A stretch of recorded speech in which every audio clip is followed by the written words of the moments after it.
नमस्कार दोस्तों, स्वागत है आपका आपके अपने YouTube चैनल हिंदी श्री पे। हम सभी रामस्वरूप चतुर्वेदी जी की साहित्यिक पुस्तक, आलोचनात्मक पुस्तक हिंदी साहित्य और संवेदना के विकास का अध्ययन कर रहे हैं। पिछली की 12 कक्षाएं हो चुकी हैं। आगे हमें तुलसीदास जी से अध्ययन करना है। तो आइए कक्षा को आरंभ करते हुए स्टार्ट करते हैं।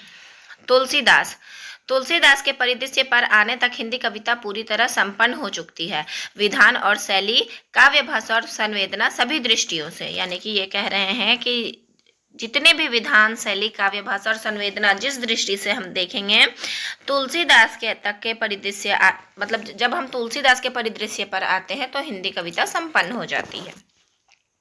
इसे फिर आगे विकसित करने के लिए एक और संपन्नतर रचनाकार व्यक्तित्व की अपेक्षा थी। तुलसी सभी स्तरों पर इस आवश्यकता की पूर्ति करते हैं। भक्ति से कविता बनाने की जो प्रक्रिया कबीर से आरंभ हुई, उसकी एक सहज निष्पत्ति तुलसी में मिलती है। कबीर ऊपर से अक्खड़ पर अंदर से भोले और सरल है। तुलसी, कबीर देखिए ऊपर से अक्खड़ है और अंदर से भोले और सरल है, परंतु तुलसी जी के लिए क्या कहा जा रहा है? तुलसी ऊपर से विनयी पर अंदर से जटिल और व्यवहार कुशल है। संस्कृत को छोड़कर फिर संस्कृत की शास्त्रीय परंपरा का निर्वाह किस तरह हो सकता है? तुलसी का काव्य इसका बढ़िया उदाहरण है। यहाँ देखिए कि संस्कृत तो छूट चुका था तुलसी जी जब रचना कर रहे थे, लेकिन उसके बाद भी संस्कृत छूटने के बावजूद भी संस्कृत की शास्त्रीय परंपरा का निर्वाह किस प्रकार होता है, ये तुलसी के काव्यों में हम देख सकते हैं। शास्त्रीयता को लोकग्राह्य कैसे बनाया जाए, यह तुलसी की मुख्य रचना समस्या है, जिसमें वे हर दृष्टि से सफल हुए हैं।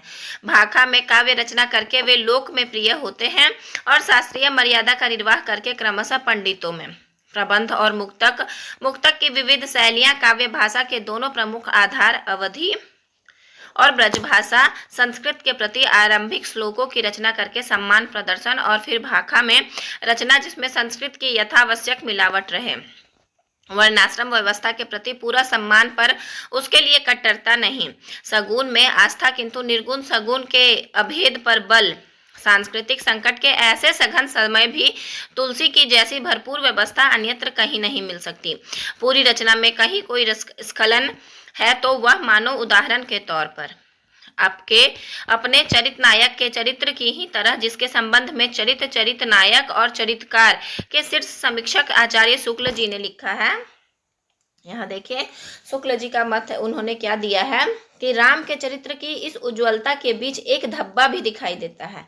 यानी कि राम जो मतलब हम लोगों के आदर्श पात्र हैं हमारे हिंदी काव्य रचना में, तो जो आदर्श पात्र हैं उनके भी चरित्र में एक धब्बा दिखाई देता है, और वो धब्बा क्या है? वह बाली को छिपकर मारना है।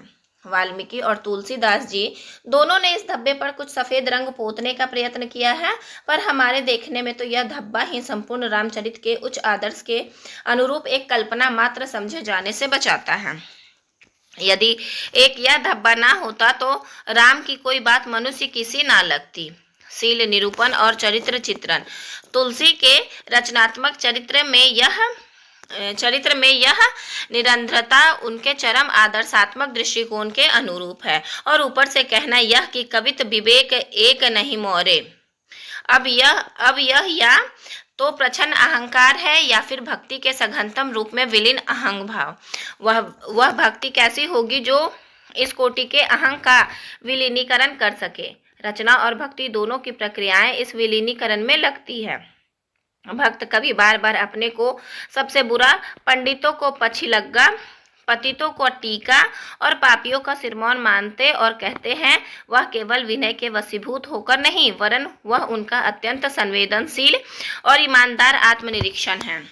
कबीर, जायसी, सूर, तुलसी के कृतित्व में जो बड़प्पन आता है, उसके पीछे यह सतत आत्मसंघर्ष एक बड़ा कारण है। यौं भक्ति सामाजिक संदर्भों में विदेशी आक्रमण के लिए प्रतिक्रिया है, तो रचनाकार के आंतरिक संदर्भ में वह अहंग के विस्फोट से बचाव की प्रक्रिया। अहंग से संघर्ष का ही यह परिणाम है कि तुलसी रामचरितमानस में बार बार आग्रह पूर्वक बताते हैं कि उनकी रचना स्वतः सुखाय, आत्मतोष और आत्म प्रबोधन के लिए है। अर्थात जो रचना वे कर रहे हैं वह ना किसी के निर्देश पर है और ना किसी को उपदेश के लिए है। भक्त से उपदेशक की भूमिका में वे नहीं जाना चाहते। रचना में यदि उपदेश है तो वह राम कथा के अंतर्गत है, कवि की ओर से नहीं। कवि की ओर से तो एक ही उपदेश है, राम कथा के में अनुराग का। तुलसी की विलक्षण प्रतिभा इस बात में है कि उन्होंने भक्त और रचनाकार की भूमिकाओं का एक साथ सफल निर्वाह किया है। मतलब देखिए चतुर्वेदी जी क्या कहना चाह रहे हैं कि विलक्षण प्रतिभा उनमें इस बात का है कि उन्होंने भक्त और रचनाकार की भूमिकाओं का एक साथ, यानी कि वे एक भक्त भी हैं और एक रचनाकार भी हैं, और दोनों की भूमिका में वे सफल हो पाए हैं। भक्त मूलतः दैवी शक्ति के किसी स्वरूप में आस्था रखता है, जबकि रचनाकार अपनी आस्तिकता और नास्तिकता के बाद एक मूलतः ऐहिक या कि धर्मनिरपेक्ष कर्म में प्रवृत्त होता है। प्रभु की लीला और कवि की रचना ऐहिक मानवीय क्रियाएं हैं। जैसा कई बार व्यंग्य में कहा जाता है कि राम तो पर ब्रह्म के अवतार थे, चाहते उसी क्षण रावण को समाप्त कर सकते थे, पर उन्होंने नर चरित्र के रूप में ही रावण वध का निश्चय किया था। रचनाकार भी रचना कर्म के समय इस नर चरित्र में ही अपनी आस्था रखकर चलता है, उस समय उसका भक्त रूप पीछे हो जाता है। तुलसी ने जगह जगह इन परस्पर विरोधी भूमिकाओं में सामंजस्य स्थापित किया है। राम कथा में एक बुनियादी महत्व का स्थल है राम के प्रति कैकेयी की दृष्टि में परिवर्तन। इसी एक बिंदु से काव्य का कथानक नाटकीय मोड़ लेता है। सीता हरण, सुग्रीव से मैत्री, रावण वध आदि उसी से फिर निकलते हैं। यहाँ पारंपरिक वर्णन है कि देवताओं के अनुरोध पर सरस्वती ने कैकेयी के मति फेर दी थी। तुलसी ने इस वर्णन को स्वीकार किया है। गई गिरा मति फेरी कहकर, मतलब तुलसी ने इस वर्णन को स्वीकार किया और इसके लिए उन्होंने क्या मत दिया है, गई गिरा मति फेरी कहकर। पर इतने से कवि को संतोष नहीं हुआ। इसके आगे वे अपनी ओर से नर चरित या कि यहाँ कहना चाहिए कि नारी चरित जोड़ते हैं, तब उनकी दृष्टि में कथा विकास विश्वसनीय बनता है। कैकेयी मंथरा संवाद, जिसकी बड़ी मार्मिक और काव्य शास्त्रीय व्याख्या आचार्य रामचंद्र शुक्ल ने की है, अपने आप में तो एक कदम सटीक और मनोवैज्ञानिक है ही, समूचे घटनाक्रम को एक मानवीय संदर्भ देना उसकी सबसे बड़ी विशेषता है। यह तुलसी का बेजोड़ स्वभाव चित्रण है, जिससे गई गिरा मति फेरी का दैवी हस्तक्षेप अनावश्यक सिद्ध हो जाता है। मंथरा अपने जिस सहज कौशल से कैकेयी का राम के प्रति गहरा अनुराग वैसे ही तीखे द्वेष में बदल देती है, वह 100% मानवीय और ऐहिक है। यानी कि जो अनुराग कैकेयी का बदलता है, क्योंकि पहले तो सभी राम को अपना पुत्र, मतलब अपने पुत्र से ज़्यादा राम को ही मानते थे, लेकिन मंथरा ने उनका ये बदल दिया, मनसा बदल दिया। और वही बोल रही है कि यही सारे, वही चतुर्वेदी जी कहना चाह रहे हैं कि ये सारी जो क्रियाएं हैं वो मानवीय हैं। यहाँ तुलसी के मानव मनोविज्ञान की परख घटनाक्रम को अप्रत्याशित मोड़ देती है। उनका भक्त रूप नहीं, रचनाकार रूप उभर कर आता है। एक तुलना से बात और स्पष्ट हो सकेगी। कालिदास के अभिज्ञान शाकुंतल का पूरा कथानक दुर्वासा के शाप एक पूरी तरह अति प्राकृत तत्व पर टिका है। यदि यह शाप न होता तो नाटक का कथानक क्यों आगे न बढ़ता। यह ठीक है कि जिस संसार में यह नाटक घटित हो रहा है उसमें देवी देवता और ऋषि मुनि हैं, जिनमें वरदान और अभिशाप की शक्तियां निहित हैं। उस संदर्भ में शाप का यों दिया जाना अटपटा नहीं लगता, पर प्रणय व्यापार जैसे मानवीय क्रियाकलाप में इस शाप का प्रवेश नाटककार की क्षमता में कुछ जोड़ता नहीं। यहाँ तुलसी का रचनात्मक पौरुष अधिक स्पृहणीयता दिखता है कि परंपरा से सुलभ कथानक के एक अति प्राकृत तत्व को सामान्य रूप में स्वीकार करके भी वे उसे परे रख देते हैं और कथानक के विकास के लिए एक शुद्ध मानवीय प्रसंग का आयोजन करके उसी को कथा का आवश्यक संदर्भ मानते हैं। अपने द्वारा निक्षिप्त अति प्राकृत तत्व का भी अतिक्रमण कवि स्वयं जगह जगह करता है। अरण्य कांड में सीता हरण प्रसंग के पूर्व कवि ने दिखाया है कि राम के अनुरोध पर सीता आग में छिप जाती है। प्रभु पद धरी हिया अनल समानी, और रावण वस्तुतः जिन सीता को हर ले जाता है वे नकली हैं या माया की सीता हैं। तब सामान्यतः सीता हरण के अवसर पर पाठक की प्रतिक्रिया कौतूहल की होनी चाहिए। ईश्वर में पूरी आस्था और मनुष्य का पूरा सम्मान, ये दोनों दृष्टियां तुलसी में एक दूसरे से जुड़ी हुई हैं। सिया राम मैं सब जग जानी, करहूँ प्रणाम जोरी जुग पानी, जैसी पंक्तियां इस गहरे आत्मविश्वास पर ही लिखी जा सकती है, जहां ईश्वर और मनुष्य दोनों की एक साथ प्रतिष्ठा हो। सिया राम यदि उनकी भक्ति के लिए आश्रय स्थल है तो सब जग उनके रचना कर्म के लिए। आलोचक को कभी कभी अटपटा लग सकता है कि माफी चाहती हूँ। आलोचक को कभी कभी अटपटा लग सकता है कि बाबा कहे जाने वाले तुलसीदास मानव मन और रचना कर्म की इतनी सूक्ष्म गहराइयों तक पैठ कैसे और क्यों कर रखते हैं। अनुभूति और व्यक्तित्व का जैसा संश्लिष्ट रूप रचना में वस्तुतः प्रत्याशित है, वह ईश्वर और मनुष्य की इस एक रूपता में से निकलता है। कला के आराध्य और संरक्षक भवानी शंकर जैसे संपृक्त और जल तथा वीची की तरह अभिन्न शब्द अर्थ की प्रकृति के मर्मज्ञ तुलसीदास रचना प्रक्रिया को एक वस्तु के रूप में स्वीकार करने वाले हिंदी कवियों में अग्रणी हैं। अभिव्यक्ति और काव्य भाषा के संकट की जैसी मार्मिक अनुभूति उनमें है, वैसी अन्यत्र कठिनाई से मिलेगी। विनय पत्रिका के एक पद में उनका निवेदन है, कहो बिनु रहियो न परत, कहे राम रस ना रहत। कहने और ना कहने के बीच की यह द्विविधा रचना के उच्चतम स्तरों का साक्ष्य है। भक्त के आत्मनिवेदन और रचनाकार के संप्रेषण का दोहरा द्वंद्व कथन, अभिव्यंजन, मित कथन और मौन काव्य भाषा के सभी स्तरों को एक साथ खोलता है।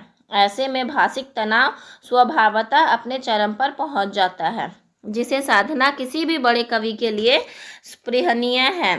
तन्मयता और वैदग्ध्य का यह विलक्षण योग है। तुलसी की पहुंच घर घर में है या वे व्यापक समाज में सर्वाधिक लोकप्रिय हैं, तो इसका मुख्य कारण यह है कि गृहस्थ जीवन और आत्मनिवेदन, इन दोनों अनुभव क्षेत्रों के वे बड़े कवि हैं। रामचरितमानस और विनय पत्रिका के युग्म में जैसे सब कुछ सिमट आया हो। गृहस्थ जीवन यों तो वर्णनात्मक काव्य मात्र में होगा, पर यह चित्रण, संदर्भ और परिवेश के रूप में भी हो सकता है और स्वयं रचना के केंद्र में भी हो सकता है। हिंदी का कवि प्रायः दूसरे रूप को चुनता है। तुलसी इस बिरादरी के मुखिया हैं। प्रस्तुत अध्ययन के आरंभिक अंश में भारतीय मानस की द्विपक्षीय चरित्र की बात कही गई थी।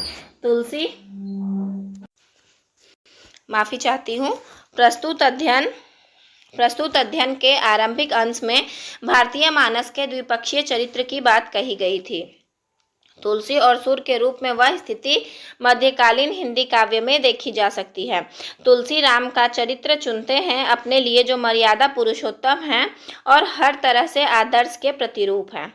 आदर्श पुत्र, आदर्श शिष्य, आदर्श मित्र, आदर्श भ्राता, सबसे अधिक आदर्श पति और फिर आदर्श शासक। सूर का पक्ष कृष्ण का है, जिन्हें लीला पुरुषोत्तम कहा गया है, जो यथार्थ के हर पक्ष से निपटने को तैयार हैं, पूतना से लेकर दुर्योधन तक, और जिनका पति की अपेक्षा प्रेमी रूप अधिक चित्रित है। नंद यशोदा परिवार के वे केंद्र बिंदु हैं, पर अपनी गृहस्थी बसाते नहीं दिखाए गए। यहाँ स्मरणीय है कि तुलसी द्वारा चित्रित गृहस्थ जीवन रक्त संबंध पर आधारित है, जबकि सूर द्वारा अंकित गृहस्थ जीवन प्रेम संबंधों पर विकसित है। यशोदा और नंद उनके वास्तविक माता पिता नहीं हैं। राधा प्रिया है, पत्नी नहीं। द्रौपदी उनकी मित्र और आत्मीय है, बहन नहीं, धर्म बहन की तरह। इस कवि युग्म के संबंध में एक रोचक बात यह भी है कि शिष्टाचार के नाते संक्षेप में ही सही अपने विशाल सूर सागर में सूरदास ने कुछ पद रामलीला के गाए हैं, और जैसे उसके उत्तर में उसी तरह कृष्ण लीला का कुछ गायन तुलसीदास ने किया है। पर क्योंकि तुलसी ने गृहस्थ जीवन के चित्रण का आदर्श रखा है, तो कबहू कहो यही रहोगे की भावना से सतत आकुल समाज में लोकप्रियता का प्रतिमान उन्हें माना गया है। गृहस्थ जीवन के ऐसे ही चितेरे मैथिली शरण गुप्त काव्य के क्षेत्र में और प्रेमचंद कथा के क्षेत्र में आधुनिक काल में लोकप्रिय हुए हैं। यहाँ देखिए कि तुलसीदास जी जिस प्रकार गृहस्थ जीवन के चित्रण का आदर्श रखते हैं, उसी प्रकार गृहस्थ जीवन का ऐसा चित्रण और किसने किया है? ये मैथिली शरण गुप्त ने और प्रेमचंद जी ने। काव्य के क्षेत्र में मैथिली शरण गुप्त जी ने और कथा के क्षेत्र में प्रेमचंद जी ने। अब अगली की कक्षा मीराबाई से होगी। आप लोगों का सुनने के लिए बहुत बहुत धन्यवाद।